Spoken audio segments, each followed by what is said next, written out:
हमले के बाद तकरीबन 360 से ज्यादा अफराद को हिरासत में लिया गया है। जराये के मुताबिक 360 से ज्यादा लोगों को पूछताछ के लिए हिरासत में लिया गया है और इन्हें अलग अलग पुलिस स्टेशन में रखा गया है। इनका दहशतगर्दी में मुलविस होने का पस मंजर रहा है, इन्हें ही हिरासत में लिया गया है।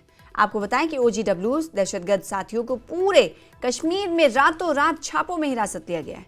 ये कार्रवाइयां माजी में भी दहशतगर्दों से ताल्लुक रखने वालों पर की गई हैं। कुछ से पूछताछ की जा रही है। ये इस तरह के किसी भी हमले को रोकने के लिए भी है, क्योंकि इसी तरह के हमलों के इनपुट्स आ रहे हैं। आपको बताएं कि 2 दिन पहले कुलगाम में दहशतगर्दाना हमला हुआ। इसमें गोलियों से साबिक फौजी को भून डाला गया, जिनकी मौत हो गई। उनकी अहलिया की भी हालत नाजुक है, जो अस्पताल में भर्ती है। साथ ही दूर के रिश्तेदार के एक लड़की को भी गोली लगी, वो भी अस्पताल में भर्ती है। उसके बाद एक्शन मोड में पुलिस नजर आ रही। क्रैकडाउन पुलिस की तरफ से किया गया और 360 से ज्यादा लोगों को हिरासत में लिया गया। और उन्हीं लोगों को, ये 360 लोग वो हैं जिनका बैकग्राउंड जो है वो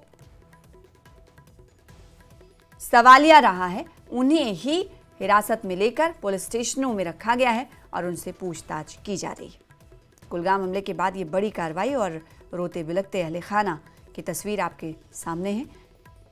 ये उस दिन जब हमला हुआ था, उसके बाद जज़्दिखा की जब घर पहुंची थी, उस वक्त घर वालों का आलम क्या था, इन तस्वीरों में आपने देखा। और अब पुलिस का क्रैकडाउन, 360 से ज्यादा लोग हिरासत में।